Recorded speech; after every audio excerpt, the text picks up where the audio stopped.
أما بعد إن أحسن الكلام كلام الله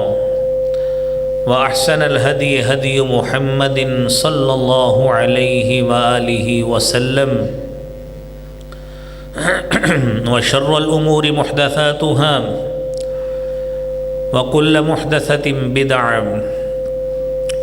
وكل بدعة ضلالة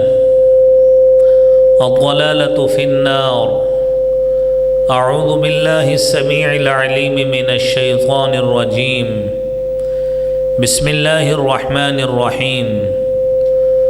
ظهر الفساد في البر والبحر بما كسبت أيدي الناس ليذيقهم بعض الذي عملوا لعلهم يرجعون. صدق الله العظيم. حمد و ثنا، تعریف، حمد، کبریائی، بڑائی اللہ رب العالمین کی ذات کے لیے ہے۔ درود و سلام امام کائنات، امام المرسلین، شفیع المذنبین رحمت للعالمین جناب محمد الرسول اللہ صلی اللہ علیہ وآلہ وسلم کی ذات اقدس پر۔ حضرات محترم، سورہ روم کی آیت آپ نے سماعت فرمائی ہے۔ اللہ احکم الحاکمین اس آیت کریمہ میں فرماتے ہیں کہ ظہر الفساد فی البر والبحر، کہ بر و بحر میں، خشکی میں، تری میں، زمین کے خشک حصوں میں، پانی والے حصوں میں فساد بپا ہوا ہے۔ تو اس کا بنیادی سبب یہ ہے بما کسبت ایدی الناس، جو لوگوں نے کیا کمایا ہے یہ اس کا کیا سامنے آ رہا ہے۔ اور وجہ کیا ہے؟ لِيُذِيقَهُمْ بَعْضَ الَّذِي عَمِلُوا لَعَلَّهُمْ يَرْجِعُونَ، تاکہ اللہ رب العالمین ان لوگوں کو جو اس فتنہ میں،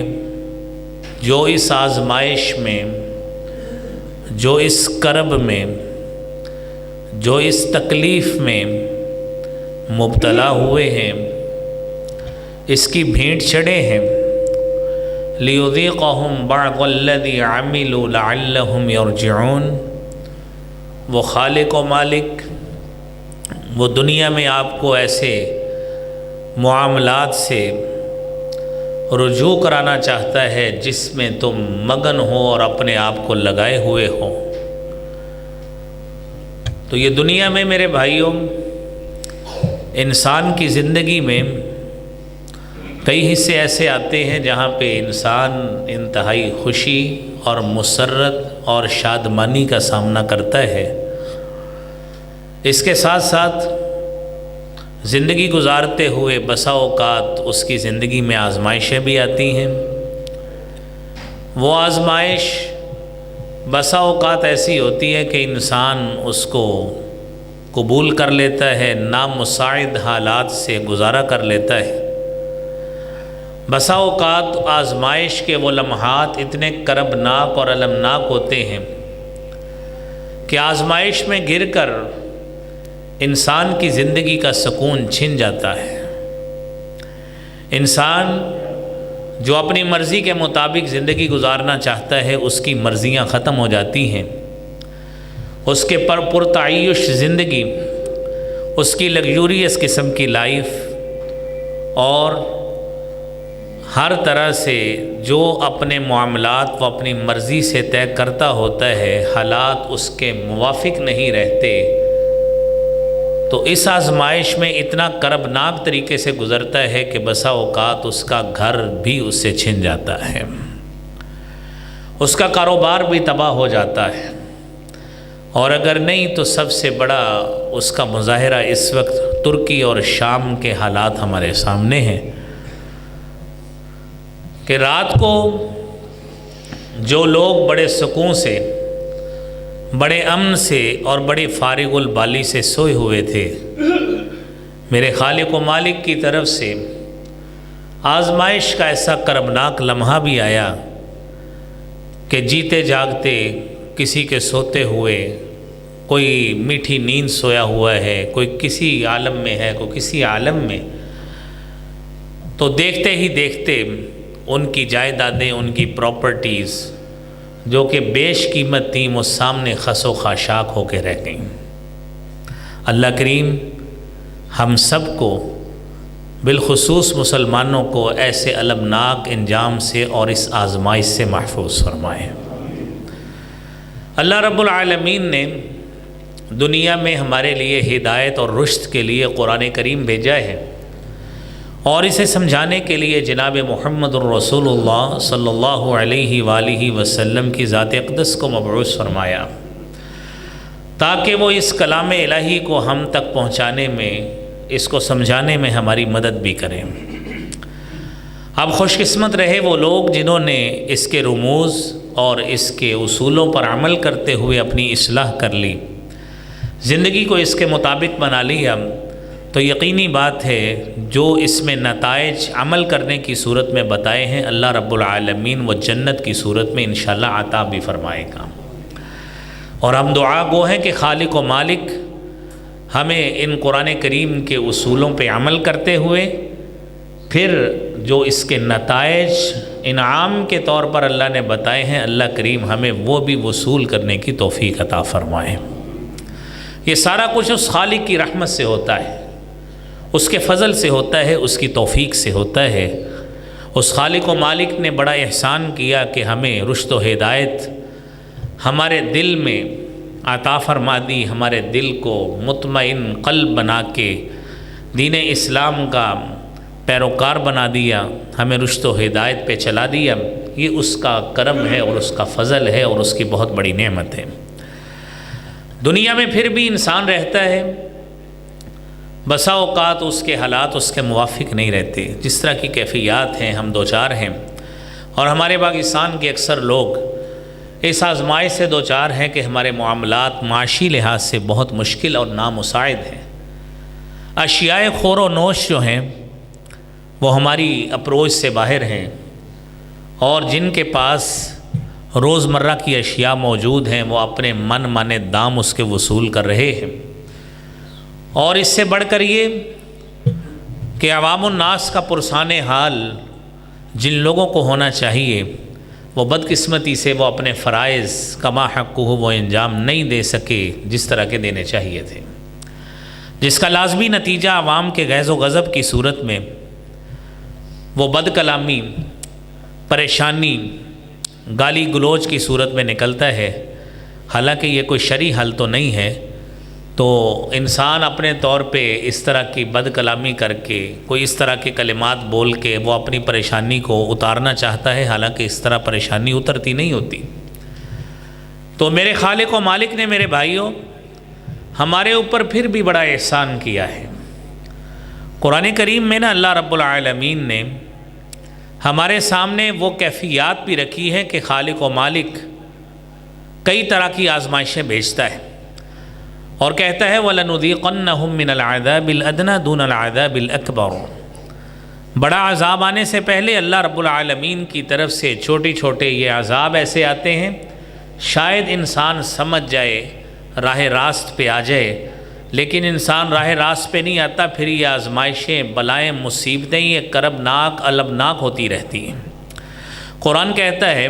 أَفَأَمِنَ أَهْلُ الْقُرَىٰ أَن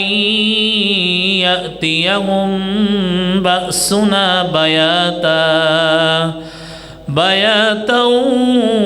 وَهُمْ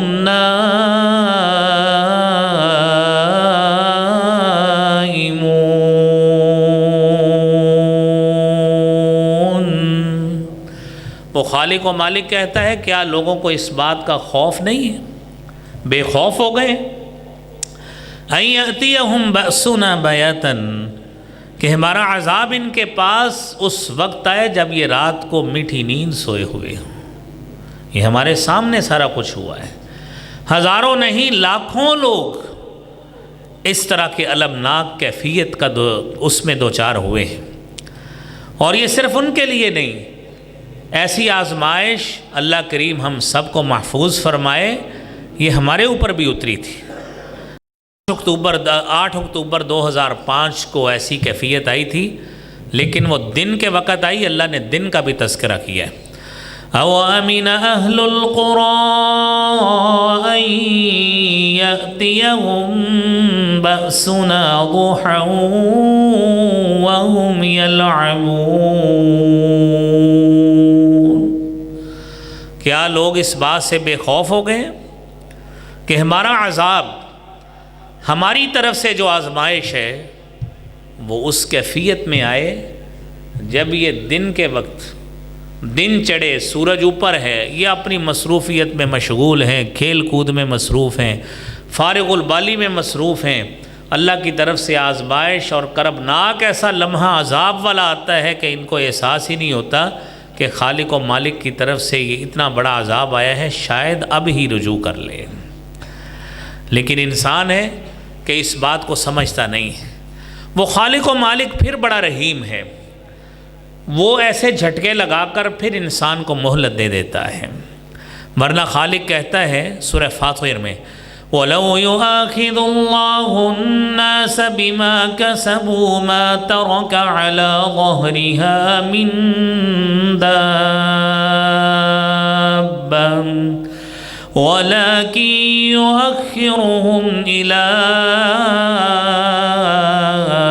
أَجَلٍ مُّسَمًّى۔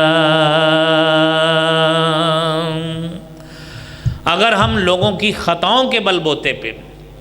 جو کچھ یہ کرتے ہیں ہم ان کا مواخذہ کرنا شروع کر دیں، مَا تَرَكَ عَلَىٰ ظَهْرِهَا مِن دَابَّةٍ، میرا مالک کہتا ہے ہم ایک جاندار کو بھی نہ چھوڑیں، ان کا جینے کا حق ہی نہیں ہے۔ جو میرے مالک نے بتایا یہ اس سے الٹ کس طرح کی زندگی گزارتے ہیں۔ لیکن وہ مالک، وہ پھر رحیم اور کریم ہے، وہ پھر ہم پہ ترس کھاتا ہے۔ قرآن کریم کہتا ہے ان ربی رحیم ودود۔ حضرت شعیب اور ہود نے کہا تھا ان ربی رحیم ودود، میرا رب بڑا رحم کرنے والا ہے، بڑی شفقت اور لطافت کرنے والا ہے، بڑی نرمی کرتا ہے، بڑا پیار کرتا ہے۔ پھر وہ میرا مالک ہمیں ڈھیل دے دیتا ہے کہ اپنی زندگی گزار لیں، شاید زندگی میں انسان کو لمحہ توبہ کا مل جائے اور اپنے کیے سے رجوع کر لے اور اس کے نامساعد حالات جو ہیں وہ اس کے لیے بہتر ہو جائیں۔ میرے محترم بھائیوں، رسول اللہ صلی اللہ علیہ وآلہ وسلم نے فرمایا ہے کہ انسان کے لیے اس کا رزق کس طرح تنگ ہوتا ہے۔ فرمایا لا یزید فی العمر الا البر، انسان اگر اپنی عمر میں زیادتی چاہتا ہے، وہ چاہتا ہے کہ میں وہ کام جو میں 70-80 سال کی عمر میں کرنے ہیں وہ وسائل مجھے آج ہی دنیا میں مل جائیں، عمر میں برکت پڑ جائے، میری عمر زیادہ ہو جائے۔ وَلَا يَرُدُّ الْقَدْرَ إِلَّا الدُّعَاءُ، میرا رسول صلی اللہ علیہ وآلہ وسلم فرماتے ہیں کہ آپ کی تقدیر اور مقدر کو دعا بدل سکتی ہے، میرے رب کی طرف رجوع کیجئے اور اس کے سامنے ہاتھ پھیلائیے۔ فرمایا وَإِنَّ الرَّجُلَ لا يحرم الرزق بخطیئۃ یعملها، بسا اوقات انسان کے لیے رزق کی تنگی ہو جاتی ہے، محرومی ہو جاتی ہے، اس خطا کی وجہ سے، اس غلطی کی وجہ سے، اس کوتاہی کی وجہ سے اور ان گناہوں کی وجہ سے جو انسان کرتا ہے، اپنی زندگی میں اللہ کو ناراض کرتا ہے، ایسی بدعملی کا شکار ہوتا ہے، اللہ رب العالمین کو ناراض کرتا ہے، میرا مالک پھر رزق تنگ کر دیتا ہے۔ اور زندگی کی آسائشیں، پرتعیش سہولتیں، زندگی کی سہولیات انسان کی اپروچ سے دور نظر آتی ہیں، وہ مہنگائی کی صورت میں ہو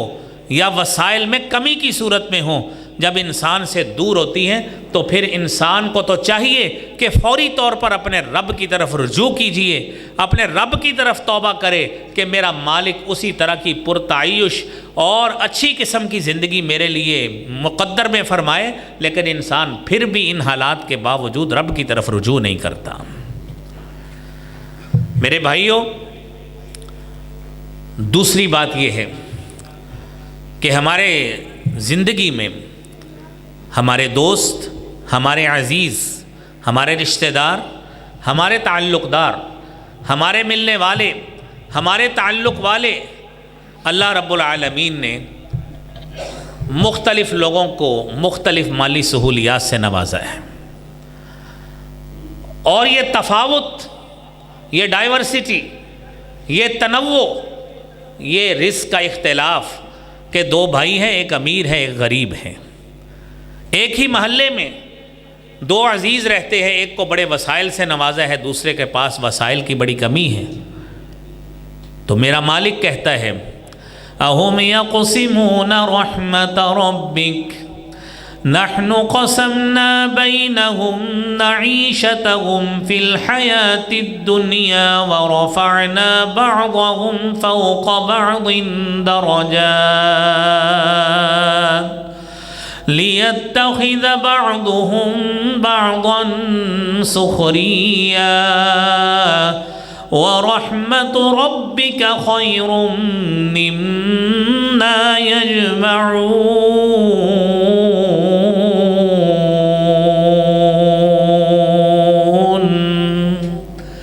یہ لوگ رب کی رحمت کو تقسیم کرنے چل پڑے۔ میرا خالق کہتا ہے نحن قسمنا بینہم معیشتہم فی الحیات الدنیا، اس معیشت کو تقسیم ہم نے کیا ہے، کسی کو کارخانے اور مل کا مالک بنا دیا،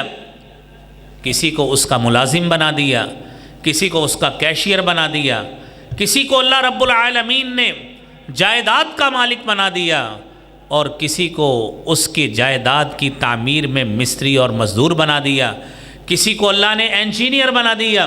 اور کسی سے اللہ رب العالمین نے مزدوروں والا کام لے لیا، کسی کو اللہ نے مال کمانے والا دے دیا، کسی کو خرچ کرنے والا بنا دیا۔ یہ میرے مالک کی تقسیم ہے۔ میرے محترم بھائیوں،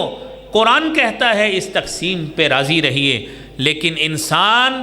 جب اس تقسیم پہ، اللہ کی تقسیم پہ عدم رضامندی کا اظہار کرتا ہے اور طرح طرح کا اپنی زبان سے اللہ کی رضا پہ ناخوش ہو کر، راضی نہ رہ کر جب اس طرح کے اعتراض کرتا ہے، تو میرے نبی کریم صلی اللہ علیہ وآلہ وسلم فرماتے ہیں، مسند احمد کی حدیث ہے 20279 نمبر، فرمایا ان اللہ یبتلی عبدہ بما اعطا، اللہ رب العالمین اپنے بندے کو آزماتے ہیں، اس خالق و مالک نے جو دیا ہے اس کو آزماتے ہیں۔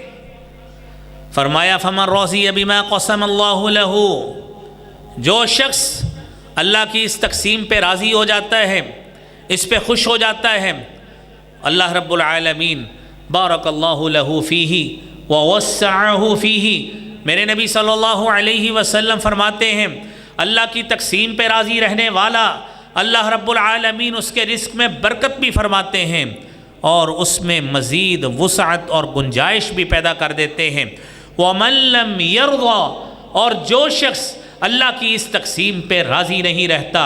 اور طرح طرح کے گلے اور شکوے کرتا ہے اور میرے مالک کی رضا پہ اپنی طرف سے عدم رضامندی کا اظہار کرتا ہے،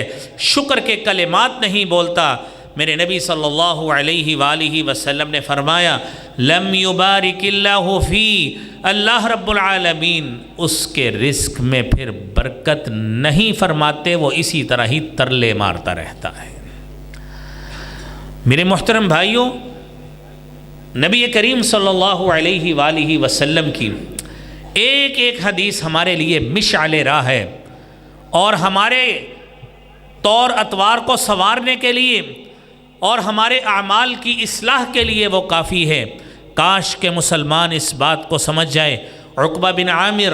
رضی اللہ تعالی عنہ بیان کرتے ہیں، رسول کریم صلی اللہ علیہ وآلہ وسلم نے فرمایا من اصبح منکم آمنا فی سربہ معافا فی جسدہ عندہ قوت یومہ فکأنما حیزت لہ الدنیا۔ آپ تصور کیجئے میرے محترم بھائیوں، آج گھر ہمارا اپنا، دکان ہماری اپنی، رہائش ہماری اپنی، اللہ نے بیٹوں کی صورت میں اولاد بھی دی، بیٹیوں کی صورت میں بھی اولاد دی، لیکن انسان پھر بھی گلے اور شکوے کرتا نظر آتا ہے۔ میرے نبی صلی اللہ علیہ وآلہ وسلم نے دنیا کا خزانہ کس بات کو قرار دیا ہے؟ فرمایا 3 باتیں جس شخص کو عطا کر دی گئی، 3 چیزیں عطا کر دی گئی، فَكَأَنَّمَا حِيزَتْ لَهُ الدُّنْيَا، وہ سمجھے اللہ نے ساری دنیا سمیٹ کے اس کے قدموں میں نچھاور کر دی ہے۔ وہ 3 باتیں کون سی ہیں؟ فرمایا مَنْ أَصْبَحَ مِنْكُمْ آمِنًا فِي سِرْبِهِ، جو شخص صبح اٹھتا ہے آمِنًا فِي سِرْبِهِ، اپنے گھر کے ماحول میں، اپنے خاندان کے ماحول میں امن اور سکون محسوس کرتا ہے، اور امن اور سکون کی کیفیت ہے اس کے لیے، کوئی پریشانی نہیں ہے، کوئی دکھ نہیں ہے، کوئی ایسی بات نہیں ہے جو آپ کو ٹینشن اور ڈپریشن میں مبتلا کرنے والی ہو۔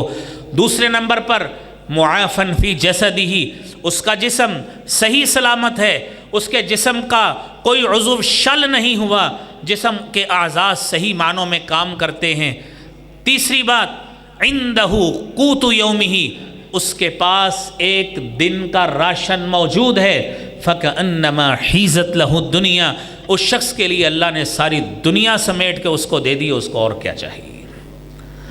آج تصور کیجئے میرے بھائیوں کہ آج کا مسلمان، آج کا ہمارا فیصل آباد کا شہری ہو، لاہور کا ہو، پورے ملک میں کہیں بھی رہنے والا ہو، گھر میں 1 مہینہ کیا 2 کیا کئی مہینوں کا راشن بھی موجود، اس کو خریدنے کے وسائل بھی موجود، گھر میں 1 گاڑی نہیں 2 نہیں 3 گاڑیاں موجود، لیکن رب سے پھر بھی شکوے کرتا نظر آتا ہے، کاروبار نہیں ہے، حالات نہیں ہیں، نامساعد حالات ہیں، مندے پڑے ہوئے ہیں۔ میرے مالک کا شکر ادا کیجئے، اس حدیث کے مطابق آپ کے پاس تو 1 دن کا راشن بھی موجود ہو تو سمجھ لیجئے اللہ نے آپ کو دنیا آپ کے قدموں میں نچھاور کر دی ہے۔ شکر کیجئے اپنے مالک کا۔ میرے محترم بھائیوں، نبی کریم صلی اللہ علیہ وآلہ وسلم نے تو یہاں تک فرما دیا، آپ نے فرمایا عجبا لامر المومن، مومن کا تو معاملہ ہی بڑا عجیب ہے، وفی کلہ خیر، اس کے ہر معاملے میں اللہ نے خیر اور برکت رکھی۔ فرمایا اگر اللہ کی طرف سے اس کو کوئی مصیبت پہنچتی ہے، فصبر، نامساعد حالات آ گئے، آپ کی توقع کے مطابق آپ کو پروفٹ نہیں مل سکا، یہی مسائل ہے نا آج کل، کہ ہم جو چاہتے ہیں کہ جتنی میں نے انویسٹمنٹ کی ہے اتنا کسٹمر روز آنا چاہیے، اتنی مجھے بچت ہونی چاہیے، اتنی میری سیل ہونی چاہیے، اتنی ہم کہتے ہیں جی حالات ہی کچھ نہیں، مرے پڑے ہوئے کچھ بھی نہیں ہے۔ آپ تصور کیجئے کہ انسان کے پاس اگر اس کی توقع کے مطابق ہم یہ ایک اصول طے کر لیں، ہماری توقع یہ تھی کہ آج ہم نے اتنے کمانے تھے لیکن اتنے نہیں کما سکے، صبر کیجئے، اللہ سے مانگے، اللہ رب العالمین انشاءاللہ ان مع العسر یسرا۔ نامساعد حالات ہیں، اس وقت کو بھی یاد کیجئے جب آپ نے 2 3 سال پرانا ردی مال بھی صحیح قیمت میں بیچا تھا، وہ بھی اسی مالک نے ہی آپ کو ایسے مواقع عطا فرمائے تھے، وہ بھی وہی مالک تھا۔ اس وقت اس کے دیے گئے فضل میں سے جو ہم نے کمایا ہے، پھر اس کے رستے میں کیا ہم نے بڑھ کر اس کے رستے میں خرچ کیا ہے کہ اے مالک تو نے ہمیں اتنا کچھ عطا کر دیا، ہماری توقع سے زیادہ تو نے ہمیں اپنے فضل سے نواز دیا، مالک پہلے میں اپنے مال کا اتنے % تیرے رستے میں دیتا تھا، اب میں ڈبل دے رہا ہوں۔ کس نے یہ کیا ہے؟ میرے محترم بھائیوں، ایک بات یہ کہ ایسے حالات ہوں، صبر کیجئے، اللہ سے رحمت کی امید کیجئے اور دعا کیجئے۔ دوسری بات جو اسی حدیث کا حصہ ہے، فرمایا اگر کوئی خوشی پہنچتی ہے، فرحت پہنچتی ہے، شادمانی پہنچتی ہے، کاروبار میں اچھی بکری ہو گئی، اچھی سیل ہو گئی، مال کے اچھے دام مل گئے اور آپ کی توقع سے بڑھ کر اس میں نفع مل گیا، فشکر، میرے نبی فرماتے ہیں آپ شکر کا کلمہ بجا لائیے، مومن کے لیے اللہ نے اس میں بھی اجر ہی اجر رکھا ہے، ہر معاملے میں اجر رکھا ہے۔ لیکن انسان میرے بھائیوں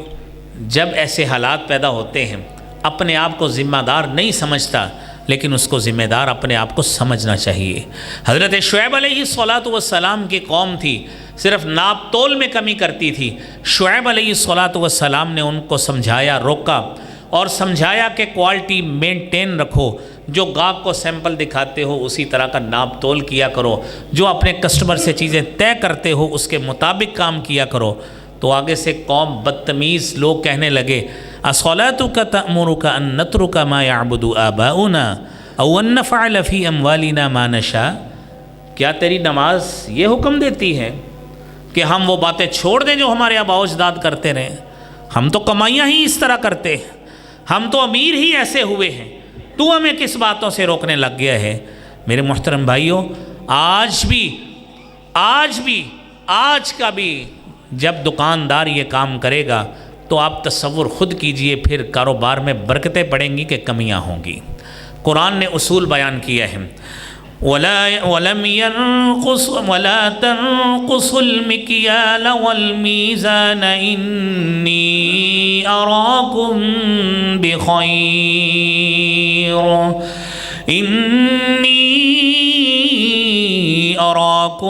بِخَيْرٍ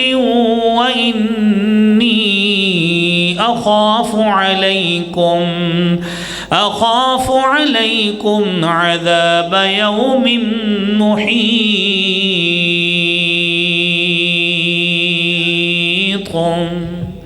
حضرت شعیب نے کہا مت کمی کرو پیمائش اور وزن میں، جو میں دیکھ رہا ہوں تمہیں نہیں محسوس ہو رہا، میرے رب نے مجھے بتایا ہے کہ تمہارے اوپر اس غلطی کی وجہ سے تمہارے اوپر بڑا عذاب مسلط ہو جائے گا۔ قوم والے نہیں مانے، قرآن کریم نے ہمیں واضح حکم دیا ہے وَأَقِيمُوا الْوَزْنَ بِالْقِسْطِ وَلَا تُخْسِرُوا الْمِيزَانَ۔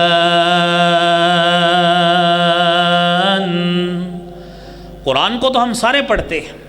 ہم سب اس سے مخاطب ہیں کہ وزن کو بھی پیمائش کو بھی انصاف کے ساتھ پورا کرو۔ اقیم الوزن بالقسط، انصاف کے ساتھ وزن کو پورا کرو۔ ولا تخسروا المیزان، میزان میں کمی نہ کرو۔ اور دنیا میں ایسے دکاندار موجود ہیں کہ خود مال لینے جائیں گے اگلے سے ہر طرح کی ایک ایک گرام پورا کرتے ہیں، ایک ایک کوالٹی مینٹین رکھواتے ہیں، لیکن جب لوگوں کو دیتے ہیں تو قرآن کریم یہ بھی بتاتا ہے وَيْلٌ لِّلْمُطَفِّفِينَ الَّذِينَ إِذَا اكْتَالُوا عَلَى النَّاسِ يَسْتَوْفُونَ وَإِذَا كَالُوهُمْ أَوْ وَزَنُوهُمْ يُخْسِرُونَ۔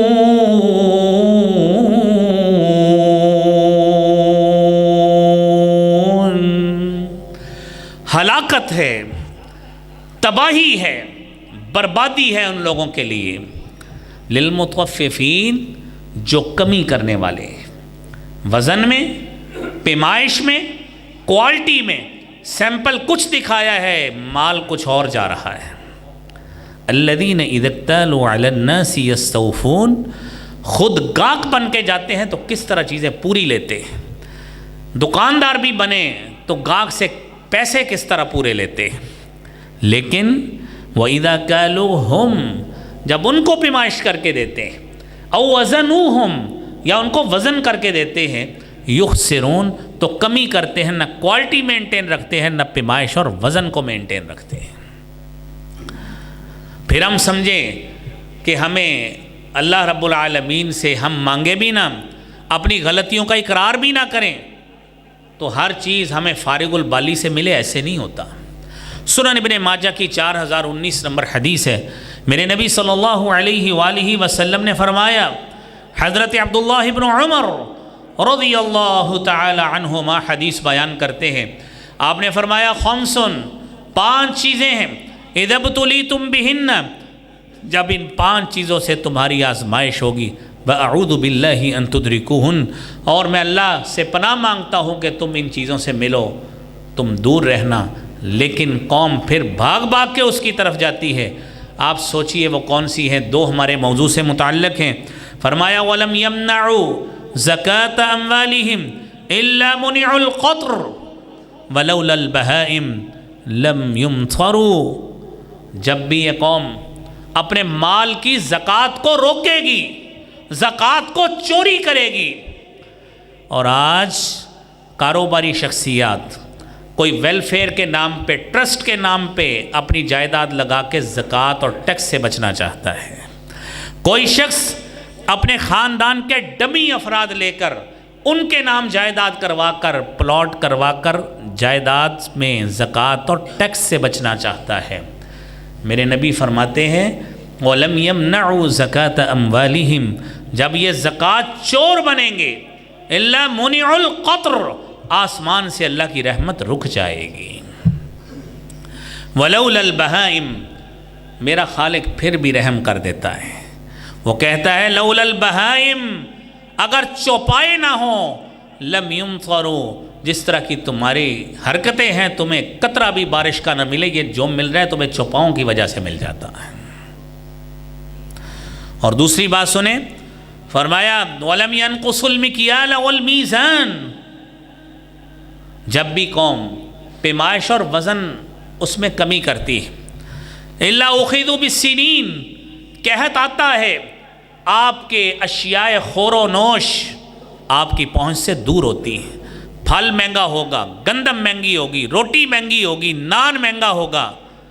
انسان کی اپروچ سے آہستہ آہستہ چیزیں دور ہوں گی۔ پھر کیا ہوگا؟ یہ چیز آئے گی، مہنگائی ہوگی، وشدت المعونہ، مشقت کے دن آئیں گے، المناک دن آئیں گے، کربناک دن آئیں گے، وجور السلطان علیہم، اور ظالم بادشاہ کا ظلم اور جبر، یہ اس کے علاوہ اضافی طور پہ آپ کو سہنا پڑے گا۔ آج بھی میرے بھائیوں، اگر قوم اس چیز کو نہیں سمجھتی، اگر قوم اس بات کا ادراک نہیں کرتی، تو میرے بھائیوں اس قوم کا پھر اللہ ہی حافظ ہے کہ اب بھی اگر آپ اللہ کی طرف رجوع نہ کرے تو پھر کب کرے گی؟ میرے محترم بھائیوں، پانچواں سبب یہ ہے کہ مہنگائی ہو گئی کہ جب بھی اللہ کے راستے میں چیز دینے کی باری آئی، دنیا میں ہر طرح کے لوگ ہوتے ہیں، آپ ماشاءاللہ نورانی چہرے ہیں، اللہ رب العالمین نے آپ کو دنیا کی ساری مصروفیات سے کٹوا کر الحمدللہ آپ کو مسجد میں بٹھایا ہے، اس مالک نے آپ پہ فضل فرمایا ہے، یہ ہماری کتنی خوش نصیبی ہے۔ ورنہ دنیا میں ابھی بھی ہزاروں لاکھوں لوگ آرام سے پھر رہے ہیں، جنہیں احساس نہیں ہے کہ جمعے کا وقت ہو گیا ہے، اذان بھی ہو گئی ہے، جمعہ کے خطبات بھی ہو رہے ہیں، کوئی احساس نہیں ہے۔ اللہ رب العالمین آپ کی یہاں پہ حاضری کو قبول فرمائے۔ وائل بن حجر رضی اللہ تعالیٰ عنہ حدیث بیان کرتے ہیں، آپ تصور کیجئے اور صرف اس بات کو مد نظر رکھیے کہ جب اللہ کے راستے میں چیز دینی ہو، کسی غریب کو دینی ہو، کسی فقیر کو دینی ہو، کسی مسکین کو دینی ہو، سستی خرید کر، تھوڑی قیمت کی خرید کر، لو کوالٹی کی خرید کر وہ دیتے ہیں کہ چلیں سوٹ دینا ہے، پتہ بھی ہے، اور اللہ رحم کرے یہ بات مت سمجھیے، میں اپنے لیے کوئی نہیں بات کر رہا کہ آپ سمجھیں پتہ نہیں ان کو کسی نے دے دیا ہے تو اس لیے بات کریں۔ آپ تصور کیجئے، وائل بن حجر رضی اللہ تعالیٰ عنہ کی حدیث ہے کہ جب ہم اللہ کے راستے میں مال دیتے ہیں، کسی غریب کو، فقیر کو، ضرورت مند کسی کو بھی دینا ہے، حتیٰ کہ عالم دین کسی کو بھی دیں، تو وہ دیں جو نہ بندہ آپ پہن سکے نہ وہ پہن سکے، جو چیز نہ اپنے استعمال کی ہو نہ کسی کے استعمال کی ہو۔ سنن نسائی کی حدیث ہے 2458 نمبر۔ نبی کریم صلی اللہ علیہ وآلہ وسلم اس شخص کے بارے میں کیا فرماتے ہیں؟ صحابی بیان کرتے ہیں ان النبی صلی اللہ علیہ وسلم بعث ساعیا فأتى رجلا، آپ نے ایک شخص کو زکوٰۃ وصول کرنے کے لیے بھیجا، وہ ایک شخص کے پاس آیا، فآتاه فصیلا مخلولا، اس نے کمزور سی نحیف سی اونٹنی زکوٰۃ کے طور پر دے دی کہ اللہ کے راستے میں دینی ہے، یہ دے دیتے ہیں۔ فقال النبی صلی اللہ علیہ وآلہ وسلم، آپ نے اس اونٹنی کو دیکھا اور دیکھ کے کہا بعثنا مصدق اللہ ورسولہ وإن فلانا اعطاه فصیلا مخلولا، اللہ اور اس کے رسول کی طرف سے ایک قاصد گیا تھا فلاں شخص کی طرف مال کا حق لینے کے لیے، جو اللہ کے فضل سے اس کو مال عطا کیا گیا ہے، اس بندے نے اس کا بھرم نہیں رکھا، کمزور اونٹنی دی، فرمایا اللہم لا تبارک فیہ ولا فی ابلہ، اللہ اس کے مال میں، اس کے اونٹوں میں برکت کبھی نازل نہ کرنا۔ تصور کیجئے کہ جب اللہ کے راستے میں دینے کی باری آئے تو ہم اس طرح اپنے مزاج کو بنا لیں تو پھر میرے بھائیوں سمجھیں کہ بار بار پیسوں کی دتیاں ہمارے گھروں میں گریں گی۔ اپنے رویوں پہ میرے بھائیوں ہمیں غور کرنا چاہیے۔ اور چھٹی بات یہ ہے کہ جب مہنگائی سے بندہ دوچار ہوتا ہے، چیزیں اپنی اپروچ سے باہر ہوتی ہیں، تو بسا اوقات میرے بھائیوں یہ بھی بات ہوتی ہے، بسا اوقات یہ دیکھنے میں آتا ہے کہ یہ بندے کے اپنے منہ سے نکالے گئے کلمات ہوتے ہیں۔ کسی کو ایسے ہی بد دعا دے دی، اللہ کر کے تیرے ساتھ یہ ہو جائے، تیرا مال تباہ ہو جائے، تیرے ساتھ تیری اولاد نافرمان نکل آئے۔ میرے محترم بھائیوں، آپ تصور کیجئے، صحیح مسلم کی 7705 نمبر حدیث ہے، نبی کریم صلی اللہ علیہ وآلہ وسلم نے فرمایا لا تدعوا علی انفسکم، اپنے آپ پر اپنے خلاف دعا نہ کیا، بد دعا نہ کیا کرو اپنے لیے، ولا تدعوا علی اولادکم، اپنی اولاد کے خلاف بد دعا نہ کیا کرو، اللہ کرے تیرے ساتھ یہ ہو جائے۔ جب آپ کو یہ یقین ہے کہ رب یہ کر سکتا ہے، آپ اس کی اصلاح کے لیے کیوں دعا نہیں کرتے؟ آپ کو یقین ہے کہ آپ کسی کو کہتے ہیں اللہ اس کا بیڑا غرق ہو جائے، مخاطب آپ رب سے ہیں، آپ کو یقین ہے کہ میرا رب بیڑا غرق کر سکتا ہے، تو آپ اس رب سے اس بندے کی اصلاح کے لیے کیوں دعا نہیں کرتے؟ میرے نبی نے فرمایا لا تدعوا علی انفسکم، اپنے خلاف دعا نہ کرو، ولا تدعوا علی اولادکم، اولاد کے خلاف دعا نہ کرو، ولا تدعوا علی اموالکم، اپنے مال کے خلاف دعا نہ کیا کرو، ولا توافقوا من اللہ ساعتا یسأل فیہ عطاء فیستجیب لکم، بسا اوقات کوئی گھڑی ایسی ہوتی ہے آپ کے منہ سے نکالا گیا کلمہ اللہ کے پاس پہنچ جاتا ہے، جس طرح آپ نے نکالا ہے وہ اسی طرح ہی ثابت ہو جاتا ہے۔ میں ایک مختصر سا واقعہ آپ کو سناتا ہوں۔ امام کعبہ شیخ عبد الرحمن السدیس حفظہ اللہ تعالی ورعاہ، آپ احباب اکثر ان کا ماشاءاللہ قرآن بھی سنتے ہیں اور بڑے شوق اور ذوق سے سنتے ہیں، اور بڑے بڑے قراء ماشاءاللہ ان کو کاپی کر کے آپ کو قرآن سنانے کی کوشش کرتے ہیں۔ بچے تھے، ان کی 1962 کی پیدائش ہے، 1986 سے وہ حرمین کے امام ہیں، تقریباً 35-36 سال ہو گئے، 1986 سے۔ کہتے میں بچہ تھا، خود پاکستان میں آئے تو انہوں نے واقعہ سنایا کہ میں بچہ تھا، امی نے ہانڈیاں بنائی، بچے ہی ہوتے ہیں، باہر سے مٹی اٹھائی، مٹی کے سالن کی ہانڈی میں ڈال دی۔ اب آپ تصور کریں اپنی ماں، ادھر اپنے خاندان کی ماؤں کا، کوئی بچہ ایسے کرے، پہلا لمحہ جو چمچہ ہاتھ میں ہوگا میرا خیال ماں وہ تو مارنے سے کبھی بھی نہیں ہچکچائے گی۔ تو اس نے یہ نہیں کہا کہ اللہ تیرا بیڑا غرق کرے، اللہ تجھے تباہ کر دے، تو نے میری ساری ہانڈی تباہ کر دی۔ اس نے ایک ہی کلمہ منہ سے نکالا، جا اللہ تجھے امام کعبہ بنائے، وہ بن گئے۔ تو میرے محترم بھائیوں، یہ کلمات جو اپنی زبان سے ہم نکالتے ہیں، ان کلمات کو نکالنے میں ہمیشہ پرہیز کیا کریں کہ ایسا کہیں فضول کلمہ نہ نکل آئے کہ ہمارے منہ سے کلمہ نکلے اور رب کے ہاں وہ ویسے ہی ثابت ہو جائے۔ میرے محترم بھائیوں، اس لیے یہ بات ہمیشہ میرے بھائیوں ذہن میں رکھیے کہ ہم نے ہمیشہ اللہ رب العالمین کی طرف رجوع کرنا ہے اور رب کی طرف دعاؤں اور التجاؤں کا سلسلہ جاری رکھنا ہے۔ آپ 2-3 مثالیں دیکھیے کہ قوم موسیٰ، حضرت موسیٰ علیہ السلام کے ساتھ قوم تھی، فرعون کے ساتھ ان کا ٹاکرا ہو گیا، فوری طور پر ایک لمحے کے لیے گھبرائے تو صحیح کہ ہم کیا کر سکتے ہیں۔ میرے بھائیوں، وہ خالق و مالک، وہ رب ذوالجلال والاکرام، وہ خالق و مالک، وہ ہمارا رب ایسا رب ہے کہ جس خالق و مالک کا نام لفظ رب، جس میں اللہ رب العالمین کی ایسی صفت ہے لفظ رب میں، وہ رب پیدا کرنے والا بھی ہے، وہ پالنے والا بھی ہے، وہ پرورش کرنے والا بھی ہے، وہ ہر لحاظ سے زندگی سنوارنے والا بھی ہے۔ لفظ رب میں یہ صفت موجود ہے، اور قرآن کریم میں 972 مرتبہ اللہ رب العالمین نے یہ لفظ استعمال کیا ہے۔ آخر اس لفظ میں برکت تو دیکھیے کہ میرا رب کہتا ہے الا لہ الخلق والامر تبارک اللہ رب العالمین، تمام معاملات اس کے لیے ہیں، تبارک اللہ رب العالمین، وہ رب العالمین جو جہانوں کا رب ہے وہ بڑی ہی بابرکت ذات ہے۔ دونوں فوجوں کا سامنا ہوا۔ قرآن سورہ شعراء میں بیان کرتا ہے فَلَمَّا تَرَاءَ الْجَمْعَانِ قَالَ أَصْحَابُ مُوسَىٰ إِنَّا لَمُدْرَكُونَ قَالَ كَلَّا إِنَّ مَعِيَ رَبِّي سَيَهْدِينِ۔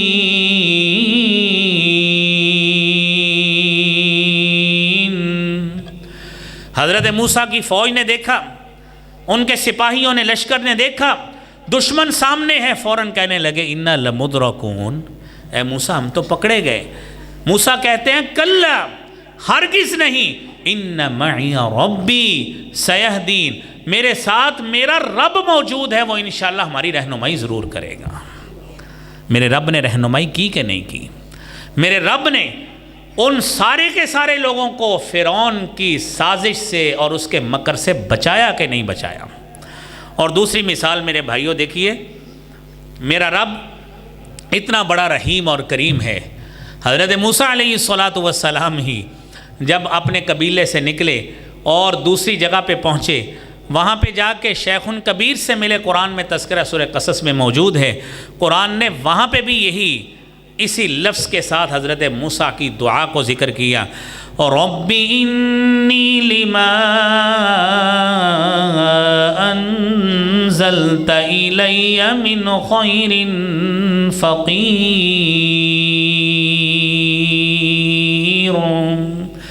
اے میرے رب، تو نے جو میرے لیے بھلائی سے نازل کیا، اللہ ہم اس کی طرف فقیر ہیں۔ اور قرآن تو کہتا ہے انتم الفقراء الی اللہ، تم سارے کے سارے رب کے در کے فقیر ہو۔ واللہ هو الغنی الحمید، وہ رب ہے جو غنی اور حمید ذات ہے۔ میرے محترم بھائیوں، من حیث القوم توبہ کی بھائیوں ضرورت ہے۔ آئے دن سازش کے بادل ہمارے سر پہ منڈلاتے رہتے ہیں، اور آج جس کیفیت کا، جس کرب کا ہمارے بھائی ترکی اور شام کے لوگ زلزلے کی تباہی کا شکار ہیں، اپنے رب سے میرے بھائیوں اجتماعی توبہ کرنی چاہیے۔ اللہ کریم ہمارے لیے ہمارے حالات کو بھی بہتر فرمائے، ہمارے معاش کو بھی بہتر فرمائے، ہمارے ملک کی اتوار کو بھی بہتر فرمائے۔ وآخر دعوانا الحمدللہ رب العالمین۔